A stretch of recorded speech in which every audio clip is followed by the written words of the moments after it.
আসসালামু আলাইকুম। আমরা আজকের এই ছোট্ট ভিডিওতে আলোচনা করব কন্ট্রা, প্রতি বা বিপরীত হিসাব। আমরা সাধারণত হিসাবের সাথে সবাই পরিচিত, তো প্রায় সময় পরীক্ষায় কন্ট্রা, বিপরীত বা প্রতি হিসাব আসতে দেখা যায়। কন্ট্রা, বিপরীত বা প্রতি, অর্থাৎ এই তিনটা শব্দ একই রকম। তাহলে আমরা হিসাব জানি, যেমন আমরা যদি ধরি যে সম্পদ হিসাব, তাহলে আমরা সম্পদগুলো তো চিনি, চলতি সম্পদ আছে, স্থায়ী সম্পদ আছে, এরকম অনেক ধরনের সম্পদ আছে। তো এখন বিপরীত সম্পদটা তাহলে কি? আবার আমরা দায় চিনি, তাহলে বিপরীত দায় কোনগুলো? নর্মালি আমরা যে ডেফিনেশনটা জানবো যে বিপরীত হিসাবের মানে হচ্ছে যে হিসাব তার সংশ্লিষ্ট হিসাবের পরিমাণ কি করে দেয়, হ্রাস করে দেয়। যেমন বিপরীত সম্পদ, তাহলে তার কাজ কি? সম্পত্তির পরিমাণ হ্রাস করে দাও। বিপরীত দায়ের কাজ কি? দায়ের পরিমাণ হ্রাস করে দাও। তাহলে এখান থেকে কিন্তু আমরা আরেকটা জিনিস শিখতে পারি, নর্মালি সম্পদ যে দিকে থাকে, বিপরীত সম্পদ তার উল্টা দিকে থাকে। এই ক্লুটা আমার রেও মেলে কাজে লাগবে। কিভাবে কাজে লাগবে এটা আমরা একটু এখান থেকে দেখার চেষ্টা করি।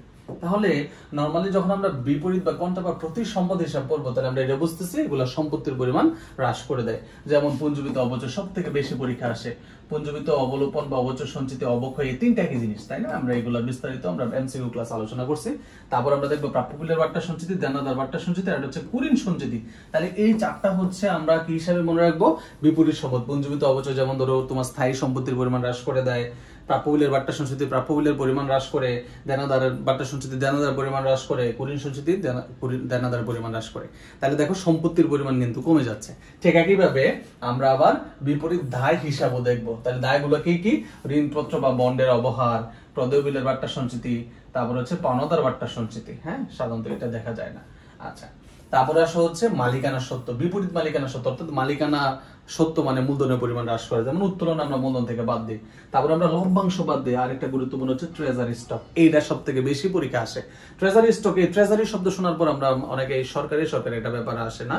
এই ট্রেজারি স্টকটা আসলে কোম্পানির ক্ষেত্রে প্রযোজ্য, অর্থাৎ কোম্পানি তার বিক্রয়কৃত শেয়ার যদি পুনরায় ক্রয় করে নেয়, ওইটাকে বলে ট্রেজারি স্টক। আচ্ছা, তারপর আসা হচ্ছে বিপরীত আয়।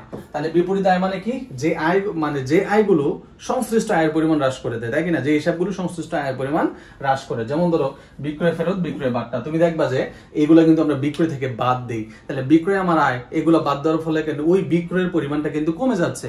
তার মানে এগুলো হচ্ছে বিক্রয়ের পরিমাণটা হ্রাস করে দিচ্ছে। আচ্ছা, ঠিক একইভাবে বিপরীত ব্যয় কোনগুলো? বিপরীত ব্যয়গুলো হচ্ছে ক্রয় ফেরত, ক্রয় বাট্টা, যেগুলো আমার হচ্ছে ক্রয় নামক ব্যয়ের পরিমাণটা কি করে? হ্রাস করে। তাহলে এই জন্যই কিন্তু আমরা বিক্রয়টা ক্রেডিটে বসে, বিক্রয় ফেরত আর বিক্রয় বাট্টাটা ডেবিট বসে। কারণ কি বলতো? বিপরীত হিসাব, কন্ট্রা হিসাব, এর ফলে ঠিক বিপরীত দিকে এটা অবস্থান করে। এই টপিকগুলো থেকে একাডেমিক লাইফ থেকে শুরু করে এডমিশন এবং বিভিন্ন চাকরির পরীক্ষাও প্রশ্ন এসে থাকে। আশা করি ভিডিওটি দেখলে এই টপিকটা সবার ক্লিয়ার হয়ে যাবে। থ্যাংকস।